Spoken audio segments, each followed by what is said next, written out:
What's it like watching the coast disappear? It's heartbreaking. To me, it's as beautiful as a mountain landscape. And as a young person, we didn't really perceive all of this wonder and beauty going away.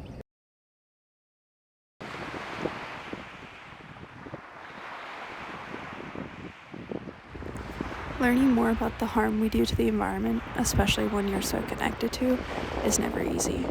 There's a sense of loss for what I know the ecosystem used to be. I started playing in the coastal environment, the marsh and swamp ecosystems and like that as a kid, as long as I can remember, before I have memory. Some of my best and earliest memories are of going out on the Chesapeake Bay. I can't remember a time when that wasn't a go-to family outing. I didn't have the education. I didn't know what was going on back then. I mean, I could see it on a weekly, monthly, yearly basis. Didn't really think much of it. Indeed, when they were digging all of those oil field canals in the Empire Buras area, I'd be sitting in the duck blind with my dad or fishing for redfish or something like that, watching the dredges go down the canal. We reveled in that. Now we have a shortcut to our favorite fishing spot. Just didn't know. Now that I'm older, I have this sense that something similar will become a reality for some or all of the environments that I know or love. I go to school, geology, coastal geology, paleontology. I start learning what's going on. I've learned a lot in school about ecosystems all around the world, but I haven't paid as much attention to my own hometown, to my parents' own backyard. And then that's when it hits you, the reality hits you. You start seeing time slices of maps, how much has been lost. This map right here shows South Louisiana, and in red, what it's showing is all of the land that has been lost between 1932 and 2010. Our native oyster populations in Chesapeake Bay have been reduced to less than 10% of their historic levels. The saying goes a couple years ago that we lose a football field every hour. That's actually changed now. It's a football field every 100 minutes. And that might sound good, but it's actually because there's so much less left to lose. Oyster collapse has actually occurred in more than 85% of ecosystems across the world where oysters exist. The worst part of it all is when you connect all of those dots, what's happening, why it's happening, the rate that it's happening, and how it happened. We did it. We, Homo sapiens, did it. There's no other way to look at it. And maybe again, it was innocent ignorance, but it's too late for that now. We need to get busy in fixing it. And more importantly, stop destroying it, okay?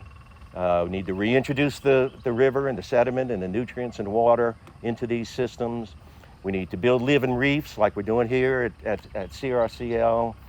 We need to plant vegetation and help these systems, get back. And it works. It does work. CRCL was created in 1988 as an advocacy organization to raise awareness and create policy to address the coastal land loss crisis that we're facing here, and eventually branched off to outreach, restoration, which is what we're doing here. We actually just hit 12.8 million pounds of shell recycled since 2014. It's a big number. We've done about 2 million at this site just since 2001. Oysters are harvested from Louisiana waters and distributed to restaurants and people that consume the oysters. And the problem is that people consume those oysters and just throw the shells into the garbage. They end up in the landfills. So what we do is we partner with restaurants in New Orleans to capture that shell. We bring it here to St. Bernard. We pick up the shell from these restaurants about 3 to 5 times a week. We have about 25 restaurant partners currently. And so we collect the shell, bring it here to St. Bernard at our restoration headquarters. They sit for about 6 months, and then we have volunteers bag the shell.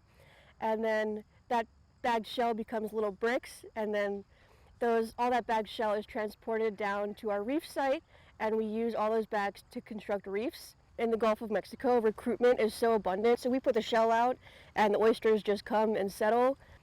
These reefs serve as habitat for new oysters, as well as reduce shoreline erosion by 50%. The Chesapeake Bay Foundation has been the largest regional organization working to save Chesapeake Bay for more than 50 years. We work in 4 major categories: restoration, education, advocacy, and litigation. Part of that work includes oyster restoration. We have a very important shell recycling program, and the reason why we need to recycle oyster shells is because they are one of the main ingredients that goes into producing new oysters that we plant back out in the Chesapeake Bay. One of the most important services that oysters provide in the Chesapeake Bay is they filter water. And when they filter water, they're removing the algae is what they're eating, and they're removing the nitrogen and phosphorus captured within that algae, within that phytoplankton, from the water column. And in so doing, they are helping to reduce the nutrient pollution, which causes those algae blooms and causes low oxygen areas in the Chesapeake Bay, which really challenge the quality of the ecosystem for fish, crabs, and other organisms.